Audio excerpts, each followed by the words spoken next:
nee nañu vendredi la gars yi disparaître depuis vendredi armée duggaat na Casamance di def ratissage te ñoom temps yi la passé ñoo ne woon def nañu ratissage bu nangu yëpp. DJ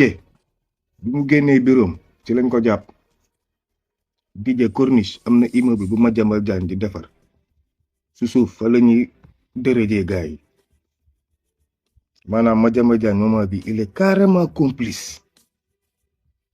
ci assassinat ñaari agent service de renseignement yi et Macky Sall taa faussé ñaari agent yi duñu nit ñuy dee ci ndox c'est impossible ñi dañuy féelu ëpp 2 heures de temps ci biir ndox jóge Ziguinchor dem seen virage yi di nga def ay 2 heures de route Macky Sall affaire bi dala échappé mais c'est trop tard. Comment au Sénégal on ose tuer des gendarmes comment man affaire bi daf ma dépassé nii comment enlever gendarme ray ko ray un adjudant de la gendarmerie nga xam on a la meilleure gendarmerie en Afrique de l'Ouest et en Afrique même on a la meilleure gendarmerie la plus civilisée. Maintenant on a une gendarmerie criminelle. Si nay leer de capitaine Touré la même chose lañ ko doon def mu daw mais Fulbert Sambou laa leen wax dafa xeex soo leen ma weddee ñi ma joxe woon seen tour ba le passé ñoom seen les légionnaires là ku leen xam fi ñu dëkk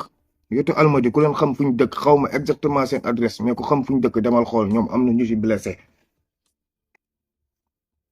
Fulbert depuis dimanche lañ ko raya dem leen lu laajte waa tubaab jalaaw si dimanche nuit